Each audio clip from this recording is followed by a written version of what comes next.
Paris से कुछ 300 kilometre दूर पर एक छोटा सा शहर है शैटरू, जिसको शायद से भारत में तो कोई नहीं जानता होगा, पर पिछले कुछ दिनों से, पिछले एक हफ्ते से हर कोई इसी शहर की बात कर रहा है।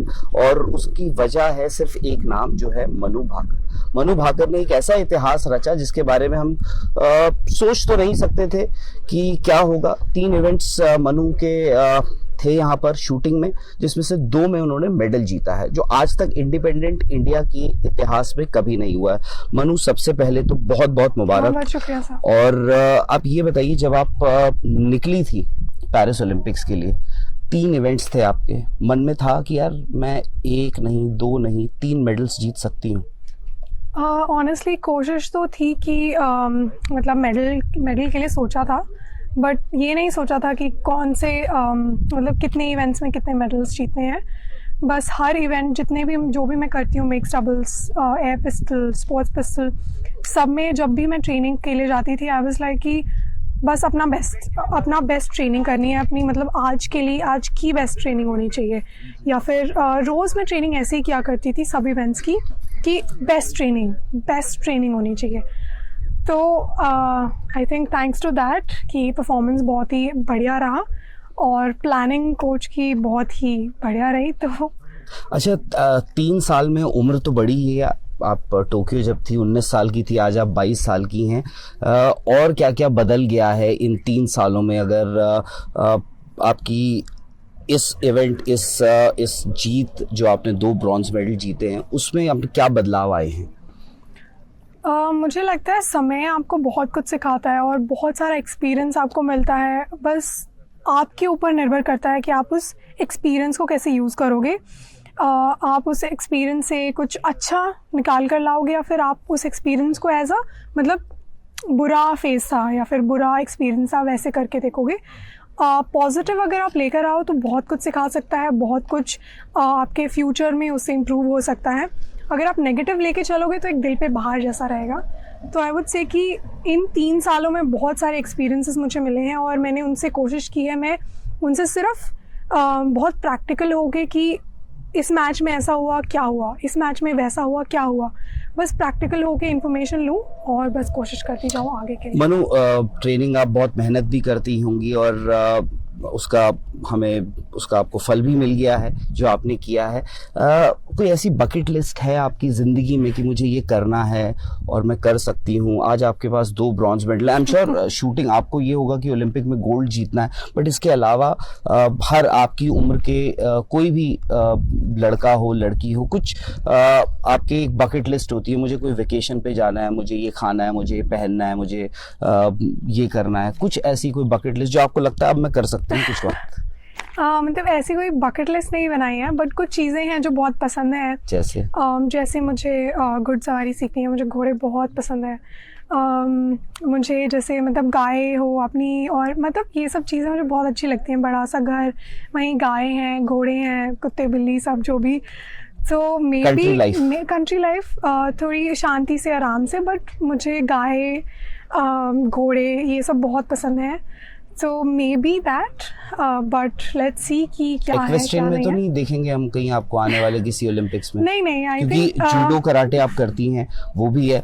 अब देखिए, आप एक ओलंपिक्स में आती हैं, एक इवेंट में compete करती हैं, एक इवेंट मतलब शूटिंग में, एक डिसिप्लिन में compete करती हैं, वहाँ 2 मेडल जीत जाते हैं। और शूटिंग हमें पता ही है कि फर्स्ट हाफ में होता है। कोई ऐसा आप डिसिप्लिन परस्यू कर लीजिए जो second half of the Olympics होता है, वो भी पॉसिबिलिटीज हैं?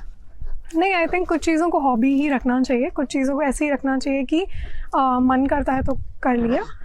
सो बहुत सारी चीज़ें हैं, तो उनमें से कुछ मुझे ये पसंद है। बाकी तो खैर इतना तो नहीं हो पाएगा कि इतनी सारी चीज़ें मैं एक साथ कर लूँ, बट मैं बस शूटिंग में ही अच्छा करूँ, मेरी यही इच्छा है, यही कोशिश है। मनु, टोक्यो ओलंपिक्स के बाद आपने कितना ब्रेक लिया था? टोक्यो के बाद आई थिंक 20-25 दिन का हमारा वेकेशन था, बट उसी दौरान बीच वेकेशन में ही मैं इतनी मतलब मुझे इतना ज़्यादा शूटिंग की याद आने लग गई कि मैं वहीं पे फिर वापस ऐसे मन करता था कि मुझे वापस शूटिंग शुरू करनी है, कुछ अधूरा सा लगता था हमेशा। सो फ्रस्ट्रेशन थी अगर उस वक्त, क्योंकि क्या कभी मन में आया, क्योंकि आप एक 19 साल की एक किसी से आप बात करें, ऐसे रिजल्ट्स आ जाए, लोग भी शायद से, क्योंकि एक्सपेक्टेशंस आपसे इतनी थी, हो सकता है इसलिए भी लोग बहुत ज़्यादा क्रिटिकल हो गए थे, कुछ फ्रस्ट्रेशन आई थी किसी वक्त कि यार ये क्या कर रहे हैं लोग, क्यों मेरे बारे में इतना बोल रहे हैं, या फिर आपको अपने आप से कुछ फ्रस्ट्रेशन आ गई थी? सर आई थिंक ये बहुत नेचुरल है। अगर आपसे कोई उम्मीद करता है, मतलब आपने परफॉर्मेंस बहुत अच्छी दी है, आप एक्चुअली डिलीवर करते हो, तो आई थिंक मतलब मेडल्स जीतते हो देश के लिए, जिसकी वजह से लोग आपको देखना पसंद करते हैं। सो आई थिंक बहुत नेचुरल है कि अगर लोगों को गुस्सा आता है या प्यार आता है, तो अगर मैं ये नहीं कंप्लेन करती कि मुझे इतना लोग प्यार क्यों कर रहे हैं, तो मैं ये कैसे कंप्लेन कर सकती हूँ कि गुस्सा क्यों कर रहे हैं। बट ये है कि अगर उस समय में भी बहुत सारे लोगों ने मतलब मेरा साथ नहीं छोड़ा था, उस समय में भी टोक्यो के बाद भी बहुत सारे लोग थे जो दरअसल में मेरी काफ़ी मुझे सपोर्ट किया था। सो आई थिंक वो बहुत क्रूशल होता है किसी भी इंसान के लिए जो एक लो फेज़ में होता है, क्योंकि उसके बाद लाइफ कभी भी ऐसे नहीं होती, हमेशा ऐसे होती है। सो ज़रूरी बहुत होता है। बट अच्छा, जाते जाते, क्योंकि चौथी प्लेस जो होती है ना, वो बड़ी एक हार्ट ब्रेकिंग लॉस होता है। लॉस पता नहीं इसको बोलेंगे नहीं बोलेंगे, क्योंकि आपने बहुत कुछ इस ओलंपिक्स में पहली बार किया, पहली बार 20 साल में आप फाइनल खेलने आई, कोई फीमेल शूटर फाइनल के लिए क्वालिफाई किया, पहली बार किसी फीमेल शूटर ने मेडल जीता, वो भी 2-2 जीत लिया आपने। तो आखिरी बात में जाते जाते बस ये आपसे पूछना चाहता हूँ कि ये मेडल्स जो हैं, इनको अब क्या मायने क्या रखते हैं आपको? ये 2 ब्रॉन्ज मेडल आपके पास हैं। किसी भी एथलीट का सपना होता है, सबसे बड़ा सपना होता है कि वो ओलंपिक में जाए और ओलंपिक्स में जाकर अपने देश के लिए मेडल जीते। और आई थिंक मेरा काफ़ी हद तक तो वो सपना, मतलब इस समय मुझे लगता है कि काफ़ी हद तक वो सपना आधे रास्ते हो गया है। थोड़ा सा और होता तो शायद आज और सुबह जब better आप लगता, उठी but आपको मेडल दिख रहा था? नहीं, आज तो मैच था। इसीलिए मैं पूछ रहा हूँ, आज सुबह जब आप उठी आपको दिख रहा था कि एक मेडल आगे आ सकता है? अच्छा, पॉसिबिलिटी हमेशा होती है, बट आप इतना मेडल के बारे में सोचोगे तो अपने काम पे इतना ध्यान नहीं दे पाओगे। सो आई थिंक बस अपना काम करते जाओ, मेडल आ गया तो हाथ जोड़ के स्वीकार कर लो, नहीं आ गया तो और मेहनत करो, अगली बार और जोश से आओ। बिल्कुल मनु, आप मेहनत करते रहिए, अपना काम करते रहिए, and hope for the best. और हम भी उम्मीद लगाते हैं कि आने वाले ओलंपिक गेम्स में हम आपको और अच्छा करते हुए देखें।